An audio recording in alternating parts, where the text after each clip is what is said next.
मी बीड तालुका तहसीलदार चंद्रकांत शेळके बोलत आहे. माननीय महसूल मंत्र्यांच्या आदेशानुसार शासनाच्या आदेशानुसार सध्या महाराजस्व अभियानांतर्गत अनेक प्रकारचे रस्ते शेतकऱ्यांना देण्याची प्रक्रिया सुरू आहे. असे अनेक प्रकरण आमच्याकडे येतात. आम्ही शेतकऱ्यांची बाजू बघून त्यांना जर रस्ता उपलब्ध नसेल तर रस्ता उपलब्ध करून देत असतो. आहेर चिंचोलीच्या प्रकरणामध्ये मी स्वतः स्थळ पाहणी केली होती. या प्रकरणात शेतकऱ्यांची एका बांधावरून मागणी होती आणि त्यापूर्वी तिथं पूर्वीचाच एक रस्ता होता जो की अस्तित्वात होता. त्याला जोडून एक दुसरा रस्ता या शेतकऱ्यांना दिलेला आहे. त्या रस्त्यामुळे अनेक शेतकऱ्यांची सोय झालेली आहे. असे काही प्रकरण असतात की जे शेतकऱ्यांना किंवा वादी प्रतिवादी यांना निर्णय आमचे मान्य नसतील तर ते वरिष्ठांकडे म्हणजेच उपविभागीय अधिकारी यांच्याकडे दाद मागू शकतात. तथापि याही प्रकरणात आपण शेतकऱ्यांना रस्ता देण्याचा आणि न्याय देण्याचा प्रयत्न केलेला आहे. त्यांचं म्हणणं असं आहे, आम्ही मागितलेला रस्ता त्याचबरोबर त्या रस्त्यावरून आम्हाला कुठली हरकत नाही. संबंधित शेतकऱ्यांनी देखील सहमती दिलेली आहे, त्यांना तो रस्ता हवा आहे. जर शेतकऱ्यांची सहमती असेल तर असं करता येतं का? शेतकऱ्यांची सहमती असल्यास ते आमच्याकडे येणारच नाहीत.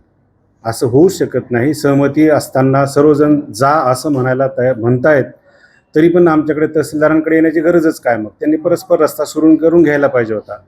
ज्या प्रकरणात हरकत आहे, ज्या प्रकरणात कोणाचा तरी आक्षेप आहे, कोणाचा तरी विरोध आहे, अशाच प्रकरणात शेतकरी आमच्याकडे येतात आणि त्या प्रकरणात स्थळ पाहणी करून उचित जो मार्ग असेल, रस्ता असेल तो देण्याचा आमचा प्रयत्न असतो.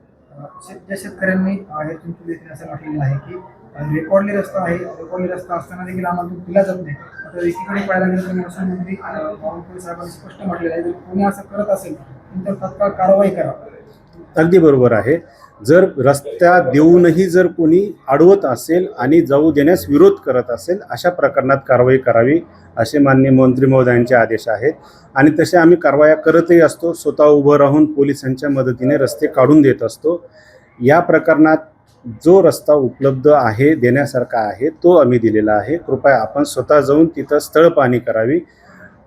मागणी करण्यात आलेला रस्ता अस्तित्वात नसेल किंवा बांध असेल साधा, त्यापेक्षा दुसरा रस्ता जो आहे तो आणखी शेतकऱ्यांना कामास येतो का असा विचार करून तहसीलदार रस्ते देत असतात. शेतकऱ्याचा आरोप आहे की जो संबंधित मंडळाधिकारी त्यांनी रिपोर्ट चुकीचे दिले असेल.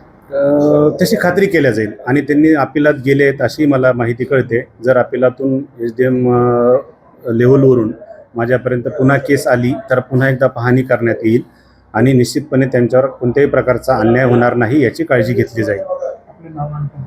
मी तहसीलदार चंद्रकांत शेळके, बीड. आता isakal.com आहे देशातील नंबर 1 ची मराठी न्यूज वेबसाईट. प्रत्येक अपडेटसाठी isakal.com ला नक्की भेट द्या.